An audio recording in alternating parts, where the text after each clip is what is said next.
pelo Congresso Nacional. Essa lei foi aprovada em abril do ano passado, em meio às primeiras ameaças de Trump de taxar produtos brasileiros. Ela permite que o governo adote medidas de retaliação contra países ou blocos econômicos que aplicarem barreiras comerciais, legais ou políticas contra o Brasil. Entre as medidas estão a imposição de tarifas adicionais ou sobretaxas a bens ou serviços importados do país que impôs as barreiras comerciais e a possibilidade de o Brasil deixar de cumprir termos de acordos comerciais já existentes com o país. Além das questões econômicas, a resposta do governo brasileiro atribuiu a imposição das novas tarifas a um enredo construído com a ativa colaboração da família Bolsonaro.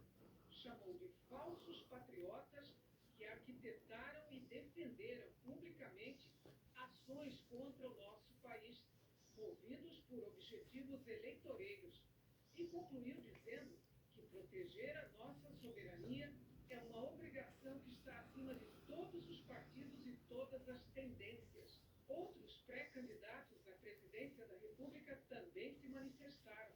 O senador Flávio Bolsonaro, do PL, culpou o atual governo.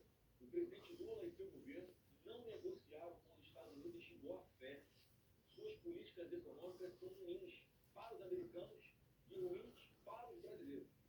No último ano, Lula colocou o seu próprio ego à frente de fazer um acordo pelo bem-estar do povo brasileiro. Ronaldo Caiado, do PSD, criticou os concorrentes Lula e Flávio Bolsonaro e disse que a polarização está saindo cara para o Brasil. 25% tarifando aí mais de 4 mil produtos brasileiros. Isso é uma penalização direta a quem trabalha e a quem produz no Brasil. Então eu pergunto a Lula e ao Flávio, vocês estão defendendo o interesse de uma campanha eleitoral. O Brasil ficou de fora da defesa de vocês. E o Brasil está sendo penalizado agora. Renan Santos, do Missão, responsabilizou Trump, Lula e a família Bolsonaro e citou o impacto aos setores. Taxaram a gente, taxaram os filhos, taxaram especialmente alguns setores fundamentais para a economia industrial brasileira. Estou falando do etanol, água, produção. Estou falando agora, por exemplo, da indústria calçadista. Três setores que, assim, não vão quebrar, vão demitir gente, vão passar por uma crise muito grave. Romeu Zema, do Novo, condenou a decisão americana e criticou a condução das negociações. Em vez de negociar com seriedade e defender os interesses do Brasil, criou atritos desnecessários e transformou a política externa em palanque eleitoral. Se tivesse agido com responsabilidade, poderia ter evitado essa retaliação.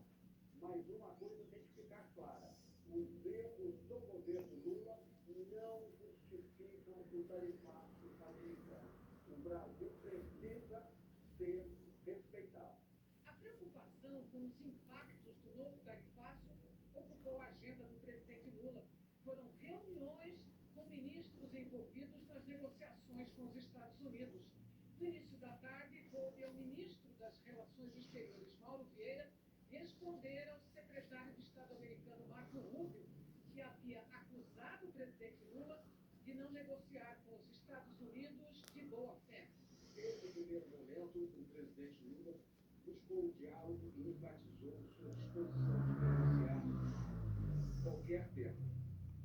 Nesse sentido, as declarações do secretário de Estado, Marco Rubio, são inaceitáveis, ofensivas ao povo brasileiro e ao governo brasileiro. Rubio ataca de forma grosseira e arrogante os chefes de Estado de um país amigo. Claramente, o que incomoda o governo dos Estados Unidos é o fato do Brasil não ter se curvado às pretensões desmedidas e às demandas irrazoáveis apresentadas no curso das negociações.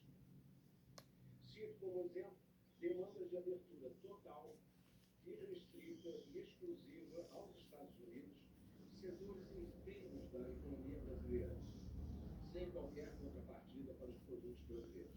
Pelos cálculos do governo, a medida vai afetar 18% das exportações brasileiras para os Estados Unidos, quase 7 bilhões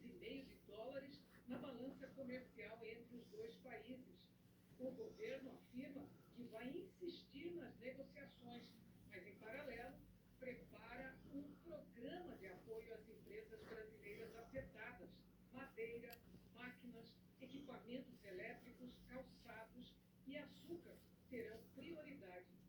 Um dos pontos mais cobrados pelos Estados Unidos foi o PIX. O presidente do Banco Central, Gabriel Galípolo, assegurou que o modelo vai continuar público e gratuito. Ele rebateu o argumento americano de que o PIX prejudicou o mercado de cartões de crédito. Segundo Galípolo, depois do PIX, houve um crescimento de 150% no uso dos cartões. Ele usou uma metáfora para explicar o que chamou de descabido argumento de que o PIX é uma prática desleal. Isso é mais ou menos como você tentar dizer que você, ao criar um saneamento básico, prejudicou a receita de quem tem caminhão-pipa. Bastante. Outro ponto levantado pelos Estados Unidos é o suposto aumento do desmatamento no Brasil. O ministro do Meio Ambiente, João Paulo Capobian, disse que os argumentos são absolutamente improcedentes e que, durante as negociações, o Brasil apresentou dados que mostram o contrário. Ele afirmou que toda madeira exportada pelo Brasil é certificada e passa por um sistema rigoroso de fiscalização. E, no mesmo tom dos ministros, o vice-presidente Geraldo Alckmin classificou a medida americana como injusta e descabida. Ele explicou que adotar a lei da reciprocidade não significa nenhum ato de retaliação, mas sim de defesa dos interesses do Brasil. Não há retaliação. Existe uma lei defendendo o interesse nacional, o interesse dos brasileiros, da economia brasileira, que é a reciprocidade, aprovada por unanimidade.